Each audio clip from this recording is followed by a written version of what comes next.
Good evening, and welcome to the Week 4 installment of Frank Gorman and the Internet Fantasy Football Recap. Sorry I'm a day late, but I had some scheduling conflicts yesterday. And I think I'm just going to start pushing these episodes to Wednesdays anyways. That way it gives people a little bit of time to set their lineups better, and then the projections might be a little more accurate. But this week it didn't really work out that way, but I think next week it might. So Fantasy Week 3 is over, and we still have two remaining unbeaten teams. Sean's Gurley's Gone Wild, and Adam's Can You Dig It? There weren't really any crazy scores this week, but there were a lot of points on people's benches. So wrong starts across the board, cost some people some games. Maybe next week they'll make the right decisions. But let's recap last week's games. Start off with the one I really don't want to talk about. I was hoping I was going to be able to sit down today with a fake beard, some sunglasses, and maybe a gold chain or two today to do today's episode. But unfortunately, Fitzmagic ran out. He had a good game, but not enough for me. I lost to Sean's Gurley's Gone Wild, 124 to 116. But I think Sean's bench could have beaten anyone this week, including himself. Hanging with Hernandez finally got his first win over Turn Your Head and Goff, 117 to 101. Danny, if you would have started your team's namesake, you would have won the game. Maybe that's a sign. But Danny did win the side bet again this week. It was highest scoring starting running back.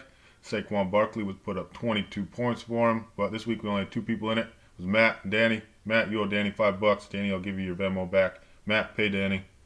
No one else entered. Then Team Moore beat So Collusional 114 to 100. Big Ben and Juju Smith-Schuster carried Brett to a win Monday night. He was struggling until then. Then Can You Dig It beat Team Holdout 116 to 100.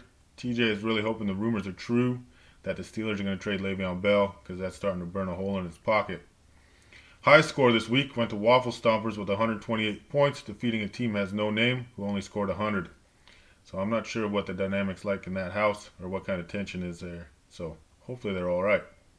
And then Walk also picked up his first win of the season as well. Straight out of Hopkins, beat Team Johnson 122 to 107.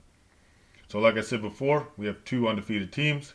Then we have two teams with 2 wins, and then the rest of us all have 1. So still anyone's season, and this is the time of the year where people find the players that they need that can carry them to the championship.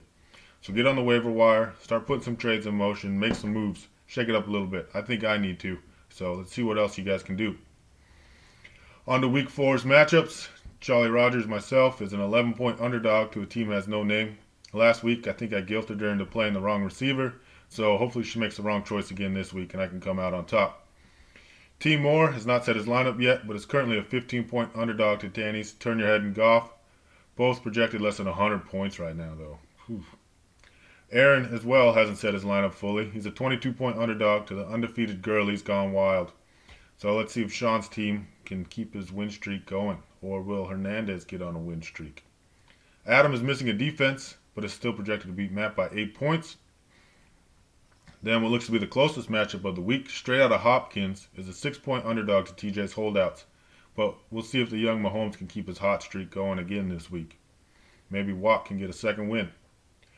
And Rick is currently a 26-point underdog against Ben, but Rick still has 2 players slots not filled, and both of his QBs are on a bye this week. So he needs to make some moves, pick up a QB there, figure it out. I know he's probably not paying attention, but Rick, get on that. Now, on to the Week 4 side bet. We will go back to the highest overall team score like we did Week 1. Respond to this video on the message board to enter. Again, deadline is before kickoff tomorrow night and a $5 buy-in. So get on that. Let's get some money moving. Then last but not least, we have determined what the loser will have to do. They will have to have one leg waxed up to the middle of their thigh. So pretty much right where your boxers or whatever end. And we'll try to get it so we're all there, or at least get it on video so everybody can see it. And right now, everyone's still in the running for this early in the season. But as the season goes on, I know Danny, Matt, and TJ will continue to get more and more word as their teams keep losing. But if Amy loses, she's going to have to grow her leg hair out on one leg enough to be able to get it waxed.